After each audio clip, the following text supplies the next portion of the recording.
Mengalir sepanjang 720 km, bermula dari kaki Bukit Kelam Provinsi Bengkulu hingga muara sungai di Sungsang.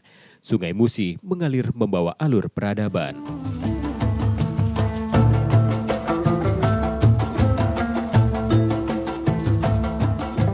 Di Musi Banyuasin, peradaban berkembang melalui jalur sungainya. Dusun-dusun di pinggir sungai memiliki beragam adat istiadat yang diwariskan secara turun-temurun dari generasi ke generasi. Adat istiadat dalam norma, nilai, tradisi, dan kebiasaan yang diwariskan dari generasi ke generasi dan dilanjutkan oleh suatu kelompok masyarakat dalam kehidupan sehari-hari. Adat istiadat dapat bervariasi dari satu daerah ke daerah lainnya dan dari satu kelompok etnis ke kelompok etnis lainnya. Musi Banyuasin yang dihuni oleh mayoritas masyarakat etnis Melayu memegang adat istiadat Melayu secara umum yang menyandingkan kehidupan sehari-hari dengan norma-norma agama dan kearifan lokal yang berlaku di masyarakat. Sebagian adat istiadat di Musi Banyuasin masih berlaku hingga saat ini. Namun tidak sedikit adat istiadat yang dulu pernah ada namun akhirnya hilang tergerus kemajuan zaman. Seiring perjalanan waktu dan perkembangan zaman, banyak adat istiadat yang mulai ditinggalkan karena dianggap tidak relevan lagi dengan kemajuan zaman. Selain itu, banyak pemangku-pemangku adat yang mengetahui seluk-beluk pelaksanaan adat istiadat telah berusia lanjut dan banyak di antaranya sudah meninggal dunia. Sementara generasi muda belum memahami atau mempelajari bagaimana adat istiadat tersebut dilakukan. Karena pelaksanaan adat istiadat di Musi Banyuasin tidak memiliki aturan tertulis namun berdasarkan tuturan lisan yang disampaikan secara turun-temurun dan kelaziman yang bisa dilakukan oleh orang-orang tua sebelumnya. Selain itu kurangnya minat generasi muda untuk mempelajari dan melestarikan adat istiadatnya sendiri dan gencarnya budaya luar yang masuk sehingga semakin menggerus adat istiadat yang berlaku di Musi Banyuasin. Adat Kabupaten Musi Banyuasin ini, dimulai adat perkawinan ini mempunyai proses. Prosesnya itu dari istilah Sekayu ini besindo. Besindo ini itu kalau bahasa Indonesianya perkenalan. Kemudian besindo ini di mana tempatnya dulu, di zaman dulu ada lapangan Medang. Lapangan Medang ini bertempat di sekarang ini di Kampung Pat kalau dulu namanya itu. Di situ bujang gadis ini tempatnya berkumpul. Gadis-gadis ini bersolek masuk ke lapangan Medang. Kadang-kadang bujang-bujang itu melihat gadis yang bersolek ini, kalau belum punya pacar, belum punya kule, kalau bahasa Sekayu itu, lagi berkenalan dulu. Tapi kalau dia lade kule, jangan itu kule si anu, tidak diganggu. Di lapang Medang ini ada tempatnya. Sebelah ulu ketapang rampak, sebelah ilo pohon meranti. Tempat bujang gadis nyampai ke kate. Nah, disitulah tempat lapangan Medang. Ke pasar membeli minyak. Jangan lupa membeli jahe. Saya berbicara tidak banyak, hanya menambah dikit baik. Itu. Cak ecak jalan belecak, oleh karena hujan magi. Kuka ngomong dak dipacak, yang penting gawe kita jadi. Sebagaimana yang sedang dibicarakan oleh Bapak Ansori Ahmad, membicarakan persoalan pertama-tama. Pertama-tama ada kalimat kata kenalan. Kenalan itu diawali dengan yang dikatakan basindo. Basindo itu berasal dari kata besindir. Jadi kalau besindir tidak ada kata yang langsung. Umpama seperti bunyi pepatah, andai kata adik menjadi kekap, aku biar jadi kuali. Kalau adik membilang saya cakap, adik saya bilang midadari. Nah, setelah berkenalan di lapangan Medang dilanjutkan dengan bekule. Jadi besindo, berkenalan, bekule. Nah, setelah bekule ini kalau bahasa Indonesianya pacaran. Nah, pacaran ini yang laki-laki dengan yang perempuan itu menyamakan persepsi, misi di dalam kehidupan sehingga akhirnya amun bahasa Sekayu itu bakule rakatnya nasingo wong tue lah tahu kalau ika nak dibakal ke jadi ke calon menantu.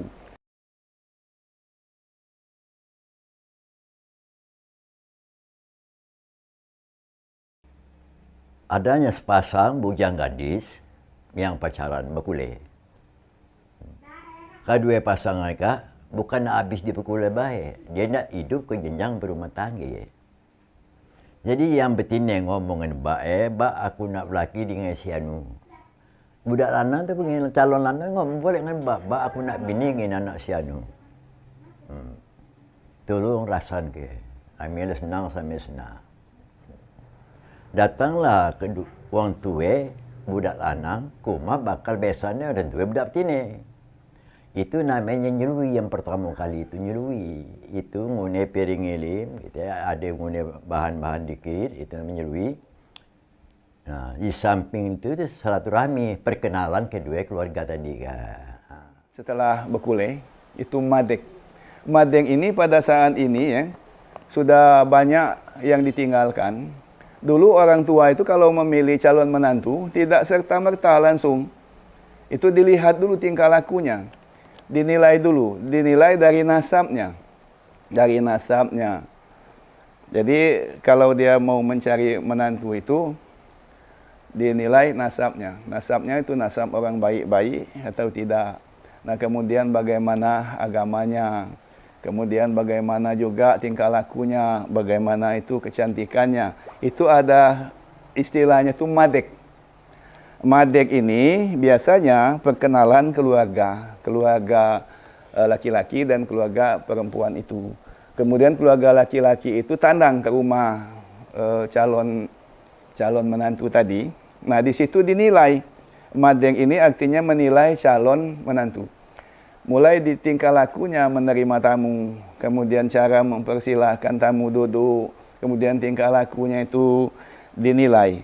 Nah, kalau cocok, nah dilanjutkan dengan acara berikutnya. Acara berikutnya ini merasan. Dari pihak lanang, dia menyampaikan maksud dan tujuan dia datang itu bahwa anak kita kat berdua kat lah merasan dah berkuliah lama. Dia kan nak sampai nak hidup sampai ke jenjang berumah tangga itu. Nguni piring ilim, nguni amplop. Tak sebut jumlahnya, pokoknya ada isinya. Nah, beberapa hari, 3 hari, seminggu, amplop tu balik lagi kepada calon besar. Itu budak lanang ni, berarti itu ada suruhnya datang lagi. Jadi perkenalan itu bakule, pakam kalah. Dari waktu ke waktu, bakule itu melibatkan seorang tua minta dilamar ke, yaitu anak gadis orang. Di situ ada adat istiadat kita. Pertama-tama yang dikatakan melamar, bahasa adat kita membawa tenong gambo. Apa itu tenong gambo? Punjung mata yang pertama-tama. Punjung mata dihiasi dengan sirih bersama tangkai. Ditambah lagi dengan pisang ambon atau pisang rejembun. Itu pertama-tama yang dikatakan melamar. Ke Jambi, ke Batangasai, ke Moneng, tengiran burung. Kalau berjanji dak begadai, like berunding rasa nurung. Itu maksud daripada gadai bahasa adatnya gadai. Itu pegangan mempertandai bahawa rasan budak itu pegang tuwe. Itu bahasanya kita sakayunya. Rasan tu lapang tuwe, jadi dak nekol-nekol lagi budak nak berkuliah lain. Dalam acara merasan ini ada acara sekapur siri. Sekapur siri ini biasanya juru bicara itu megang piring ilim. Nah, piring ilim ini dipegang oleh pembicara. Piring ilim ini disodorkan kepada lawan bicaranya tadi yang menerima kita, yang berbicara dari pihak mempelai perempuan. Nah, setelah berbicara, maksud kehadirannya, kedatangannya untuk melamar atau merasan, kemudian setelah dijelaskan, kemudian setelah selesai pembicaraan, itu biasanya di dalam piring ilim itu ada uang di dalam amplop. Begitu selesai berbicara, amplop ini kita serahkan kepada pembicara. Pembicara tadi menyerahkan kepada orang tua laki-laki, orang tua laki-laki menyerahkan kepada istrinya. Nah, nanti amplop itu dibuka. Dibuka isinya apa? Uang umpama 1 juta. Nah, uang 1 juta ini sebagai gadai. Gadai artinya rasan itu dipegang. Karena dulu sering terjadi malam ini kita merasankan anak orang perempuan, kemudian besok anak itu lari sama orang lain. Karena tidak ada gadai, tidak ada rasan yang dipegang. Itu bisa saja. Nah, kalau itu dipegang, amplop itu dipegang, berarti rasan itu dipegang. Anaknya tidak boleh lari dengan orang lain. Itu ada ganti rugi secara adat.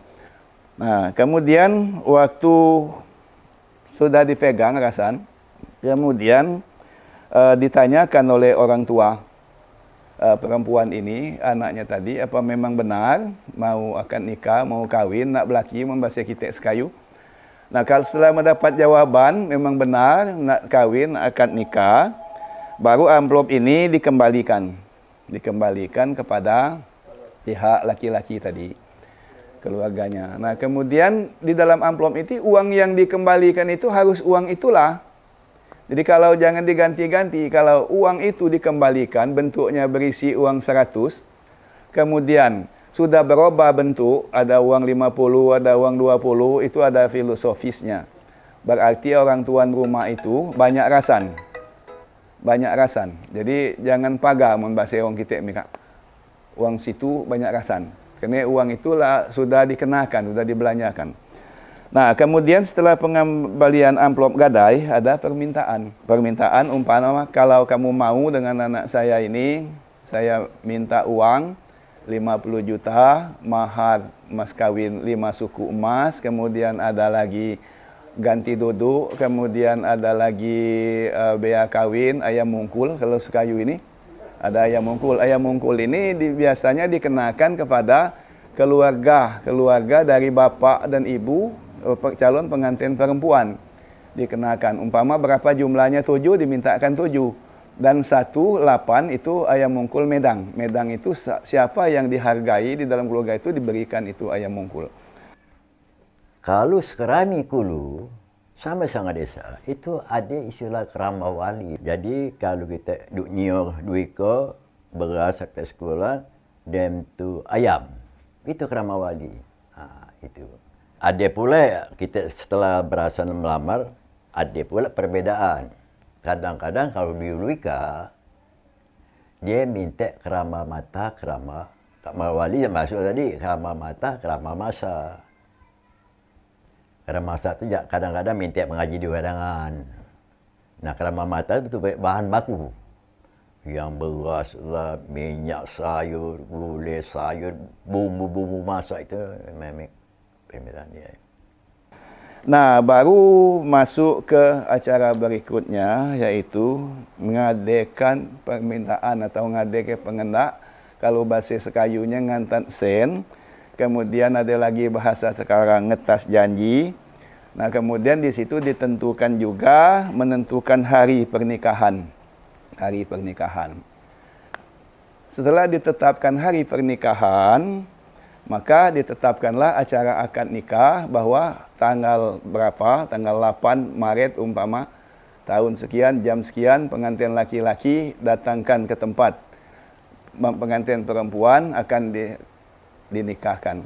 Begitu kita akan melaksanakan satu kegiatan, menikahkan atau anak laki-laki maupun perempuan, itu ada istilah itu ngunda urang.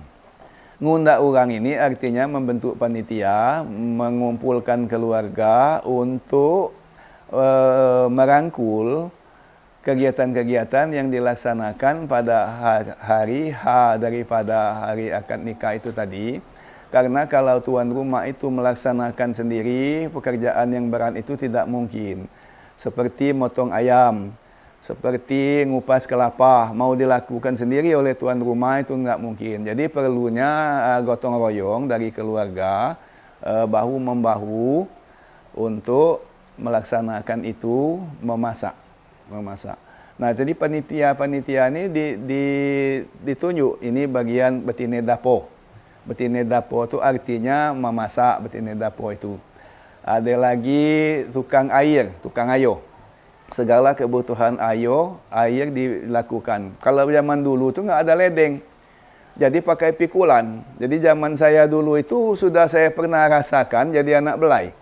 Anak belai itu ngambil air di sungai, pikul pakai pikulan. Jadi kalau kita itu punya tanggung jawab ngambil anak orang itu, istri saya, kemudian saudara dari mertua saya tuh nikahkan anak, saya kena anak belai. Ya biasanya dari laki-laki atau perempuan dikenakan anak belai, tukang ayo. Nah, jadi yang menantu yang dekat itu dapat tugas yang berat. Seperti tukang air tadi, mengadakan air. Nah, kalau yang lain-lain hanya pelengkap saja, itu diambil dari keluarga-keluarga yang punya hubungan, umpama saya dari keluarga istri saya itu, nah saya karena ngambil istri saya itu saya kenakan anak belai. Anak belai itu artinya anak yang disayang, dibelai itu disayang artinya. Anak yang disayang itu diberikan tugas berat kalau di panitia zaman dulu itu. Pengantin medang ini istilahnya tuh umpama mau akad nikah. Nah, calon pengantin laki-laki atau perempuan ini beringkas, pakai baju kebaya. Kalau perempuan itu diiringi oleh gadis-gadis. Gadis-gadis keliling dusun. Sambil ngenjuk tahu, hei si Anu, kaki tanggal 7 Maret datang ke tempat aku nak akad nikah. Nah itu arti pengantin medang, tu barak-arak sambil ngundang. Tapi pakai pakaian ini pakaian kebaya. Selain dalam adat istiadat pernikahan, banyak adat istiadat lain yang mengalami kendala untuk dilakukan. Di antaranya adat istiadat dalam berdagang dan membuka hutan, karena larangan membuka hutan dengan cara membakar. Banyak adat istiadat terkait hal tersebut akhirnya berangsur-angsur hilang. Di antaranya adat istiadat muka umeh talang, bawe nugal atau bawe ngetam, yang merupakan adat gotong royong juga berangsur hilang. Adat istiadat yang ada di Kabupaten Musi Banyu Asin bisa disebut seperti adat istiadat muda-mudi, seperti ningko, kemudian juga adat istiadat menyambut kelahiran seorang bayi, seperti uban-uban, marhaba, batimbang bayi. Kemudian juga ada adat istiadat yang berupa adat pernikahan yang ada di Musi Banyu Asin, seperti majang-majang, kemudian mengambar beras konyet, besodo, maupun juga minta suke, dan masih banyak lagi seperti itu.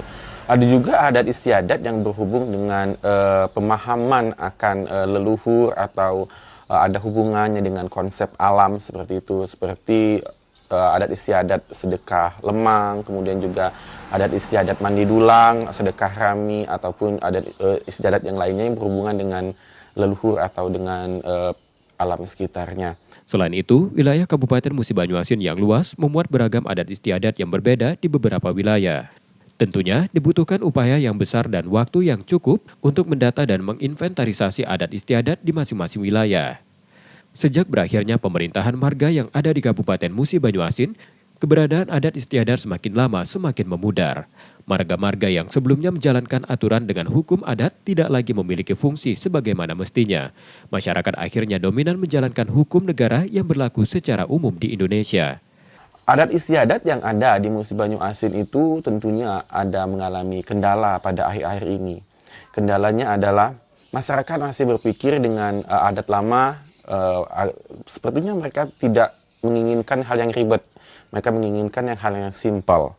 Kemudian juga adat istiadat lama itu banyak menggunakan biaya. Seperti kita misalnya mau mengadakan suatu pergelaran adat istiadat yang ada di suatu desa, itu memerlukan banyak orang, memerlukan biaya. Jadi itu adalah salah satu kendala yang dihadapi masyarakat kita.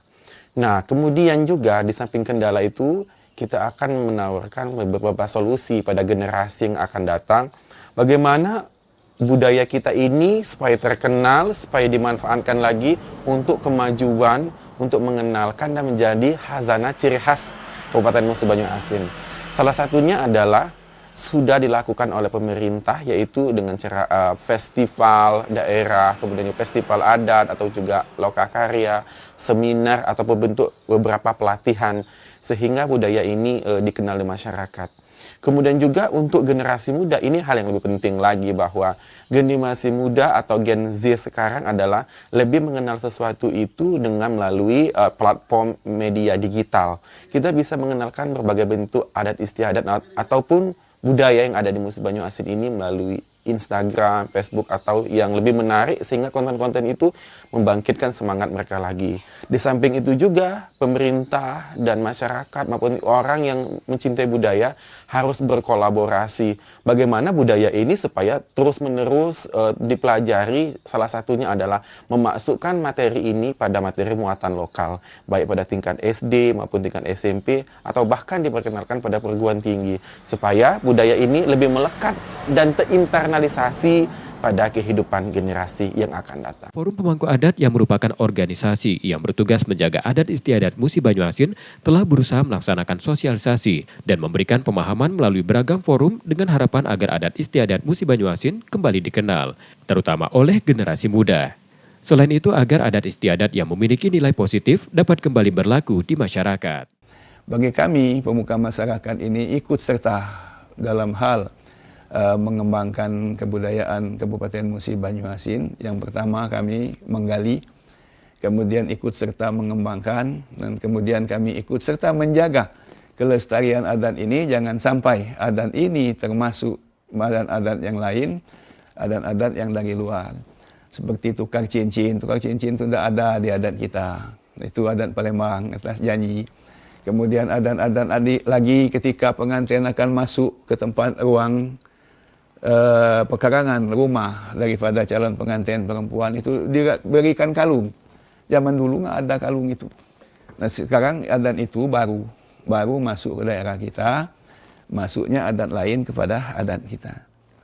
Nah itulah yang perlu kita perhatikan dalam pelestarian ini. Kemudian saya menghimbau kalau bisa kepada para generasi muda yang sekarang. Nah kapan lagi kita akan mengembangkan dan melestarikan adat istiadat Kabupaten Musi Banyuasin ini kalau tidak kita sendiri. Di dalam Al-Quran dikatakan la yughayyiru ma biqaumin wa la yughayyiru ma bi anfusihim. Allah tidak akan merubah nasib satu kaum kecuali kaum itu merubah nasibnya sendiri. Jadi saya menghimbau kepada generasi muda, sanggar-sanggar seni, kemudian pemakai-pemakai adat Kabupaten Musi Banyuasin supaya kita pakai adat kita. Siapa lagi yang akan mengembangkan adat Kabupaten Musi Banyuasin ini selain dari masyarakat Kabupaten Musi Banyuasin itu sendiri. Adat istiadat termasuk dalam salah satu objek pemajuan kebudayaan di samping 9 objek pemajuan kebudayaan lainnya, yaitu tradisi lisan, manuskrip, ritus, pengetahuan tradisional, teknologi tradisional, olahraga tradisional, seni, bahasa, dan permainan rakyat. Dalam pelaksanaannya kami ini terkendala dengan sosialisasi. Karena adat ini tidak bisa selesai dari tangan pembina dan pemangku adat sendiri, harus kita bekerja sama kepada semua masyarakat, komunitas masyarakat, baik itu pengguna adat istiadat ini dalam acara resepsi perkawinan, kemudian yang paling penting itu kepada sanggar-sanggar tari, sanggar-sanggar yang ada di Musi Banyuasin ini. Saya berharap sanggar ini mengembangkan dan melestarikan adat Kabupaten Musi Banyuasin. Kemudian selain daripada itu para master seremoni, para MC itu senantiasa menjadi keynote speaker sebagai pembicara, sebagai penyambung lidah dari pemangku dan pembina adat ini supaya adat ini bisa berkembang dan bisa lestari. Nah, kemudian selain daripada itu kita harus melakukan sosialisasi. Sosialisasi kepada komunitas-komunitas tadi supaya adat ini, ini adat Musi Banyuasin ini yang sebenarnya. Ini yang bukan adat. Nah jadi bisa dipilah-pilah mana yang adat, mana yang bukan adat. Itulah bisa berkembang dan lestarinya adat di Kabupaten Musi Banyuasin ini. Kami selaku pemangku adat Kabupaten Musi Banyuasin, kami akan mempertahankan adat-adat yang ada di Musi Banyuasin ini. Sepanjang adat-adat tersebut kami bisa laksanakan sesuai dengan aturan yang ada di Kabupaten Musi Banyuasin. Untuk mengetahui kondisi faktual dan permasalahan yang dihadapi terkait objek pemajuan kebudayaan, pemerintah Kabupaten Musi Banyuasin telah menyusun pokok pikiran kebudayaan daerah Kabupaten Musi Banyuasin atau PPKD sejak tahun 2018. Di dalam dokumen pokok pikiran kebudayaan daerah tersebut, salah satunya memuat kondisi faktual adat istiadat yang ada di Kabupaten Musi Banyuasin, serta permasalahan-permasalahan yang dihadapi. Selain sebagai salah satu identitas dalam suatu daerah, adat istiadat memiliki beberapa fungsi penting. Di antaranya, menjaga dan mempertahankan identitas budaya, membangun solidaritas dan hubungan sosial, menjaga keseimbangan dan harmoni, melestarikan pengetahuan dan kearifan lokal, serta memiliki nilai pendidikan. Pokok-pokok pikiran kebudayaan daerah Kabupaten Musi Banyuasin telah disusun sejak tahun 2018 dan saat ini sedang dilaksanakan pemutakhiran adat istiadat salah satu dari 10 objek pemajuan kebudayaan. Saat ini selain terus melakukan pemutakhiran data, kita juga terus berupaya melaksanakan program-program terkait pelestarian adat istiadat Musi Banyuasin melalui pemerintah Kabupaten Musi Banyuasin dengan landing sektor Dinas Pendidikan dan Kebudayaan berupaya melakukan pendataan, menginventarisasi keberadaan adat istiadat di masyarakat baik yang masih berkembang maupun yang sudah mulai luntur di tengah-tengah masyarakat. Selain itu, program-program terkait upaya pemajuan kebudayaan terus dikembangkan sehingga diharapkan adat istiadat yang merupakan bagian dari objek pemajuan kebudayaan dapat ikut dilestarikan. Selain sebagai salah satu identitas dalam suatu daerah, adat istiadat memiliki beberapa fungsi penting, di antaranya menjaga dan mempertahankan identitas budaya, membangun solidaritas dan hubungan sosial, juga menjaga keseimbangan dan harmonisasi dalam melestarikan pengetahuan dan kearifan lokal, serta memiliki nilai kependidikan.